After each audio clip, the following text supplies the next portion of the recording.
Hey everybody, it's Jason Blaha here, and today I want to chat with you guys a little bit about why I think pre-workouts are one of the biggest ripoffs. And I know this is one of those statements that upsets a lot of people. I have actually caught hate from this. I've actually had someone call me up and scream at me over this on the phone. They actually were so angry about this, and it was not someone involved in the supplement world. They actually had gotten my phone number and screamed at me about it, upset, telling me, well, I don't know what it's like to work and then try to go to the gym. It was really absurd because the reality is I used to work 60-hour weeks and still train. I even used to go do powerlifting movements at the gym on a natural gas platform out of the Gulf of Mexico decades ago.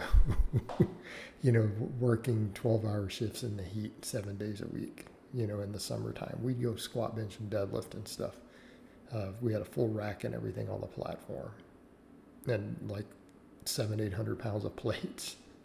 So, just ridiculousness. But the reality is, and if you look at the data, I think the data supports this. The reality is, look, pre-workouts are a scam largely pushed by the supplement industry. And look at the workouts that they give people. Look at the lack of fatigue management. So you see all these really crappy workouts being pushed, right? Right? Really crappy workouts being pushed with poor fatigue management, probably too much volume, even though it's not enough real work. Too much volume. Right? Guys training 5-6 days a week, like lifting weights 6 days a week. Well, of course, people are walking into the gym fatigued. Like if you work, if you have a job, even a relatively easy job, but most people's jobs aren't easy unless they're broke, right? Your job's either physically demanding or it's mentally demanding and taxing. But if you work a 40-hour week and you try to train 6 days a week and you're not blasting large amounts of drugs to recover, that's not going to last too long.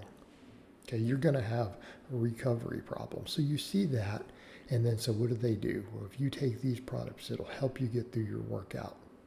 Help you get through that workout. Well, sounds cute, but the problem is you're not making it through the workout because you already have poor fatigue management. And if you have poor fatigue management and then you're using a substance to push yourself further, your recovery gets even worse. And then you have people, without the pre-workout, sometimes I can't reach the level of intensity required for hypertrophy. Really? You can't take an exercise and stop a rep short of failure. You can't come in and do 3 sets of 10 on a bench press or a curl or a good morning and stop 1 rep short of failure. You can't do that without a stimulant. Like, what do you guys think causes muscle growth? Like, the people who make these comments defending this stuff in my videos, well, what do you guys think causes muscle growth? Do you think that trying to do more than that is going to somehow elicit magical muscle growth? Most of the data doesn't show training to failure or beyond is good. So what are you trying to do? You can't just come in and do some hard sets. Like, well, they feel harder. Well, so what? Right? So you fail because you're not using a stimulant. Your failure is a couple reps lower. Does that mean it didn't stimulate muscle growth? In other words, if it generated fatigue and had the mechanical tension necessary, that won't stimulate muscle growth. And I guess the next question I would ask for those people, why don't you just try doing less sets? Why don't you get out of the gym 30 minutes sooner and get to bed 30 minutes sooner? Maybe that's your solution instead of a pre-workout. Okay? But if it's because you're not getting enough sleep or you're training too much and you're using pre-workouts to push through it, you're going to gain less muscle. And the studies on this are pretty clear too. We know when one of the strongest pre-workouts was ever studied, it's the only major study done on a pre-workout, I believe it was Craze, they found it didn't cause any benefits. Okay, on a well-structured program with good nutrition, The people who used it versus those who didn't gain any more muscle or any more strength. Nothing.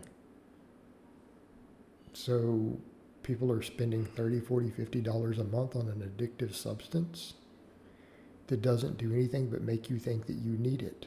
Because then that's what happens. Everyone who takes them, what is it you hear from them? Well, I have to have it. Really? The research shows it doesn't do anything for your gains. Common sense would tell you it doesn't do anything for your gains. So now you have to have it. So now you're addicted to a useless product because you don't feel that you can get good workouts without it.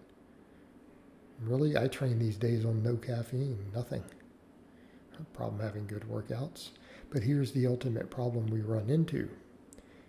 The placebo effect doesn't even work, and here's why. Because the negatives on recovery are high enough that any placebo benefit you might have been getting are being counteracted. Because these things interfere with your sleep, they raise your level of psychological arousal, and that's something that's been looked at a little closer too. Research indicates that the more psyched up you get for a workout, the harder it is to recover. And it doesn't mean because you lifted more weight. It means if you lift the same weight for the same reps, it is harder on recovery. So all it's doing is pushing your workloads up while cutting into your recovery even deeper. And in that case, it's on two levels: a psychological arousal and then the extra work you did. And then it's harder to wind down. I mean, this is no benefit. This is hurting your gains. Right? And people are having to take it because of bad programming, at least relative to their lifestyle. And I can tell you guys, as a coach, a biggest part of coaching is finding ways to manage fatigue in my lifters. Someone who coaches full time and makes a pretty dang good living doing it. That's the biggest part of the art of coaching. Fatigue management.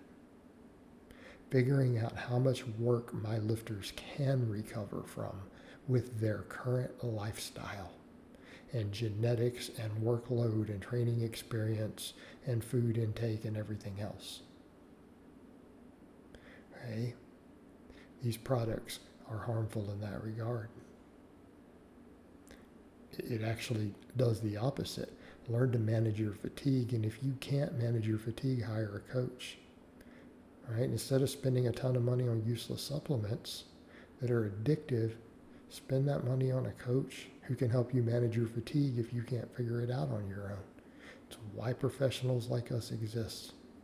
It's why people stay on with us sometimes for years and years and years. Okay? Because it works. All right, guys, well, that's really all I have to say on that today. I hope it's been informative, and I'll talk to you guys next time.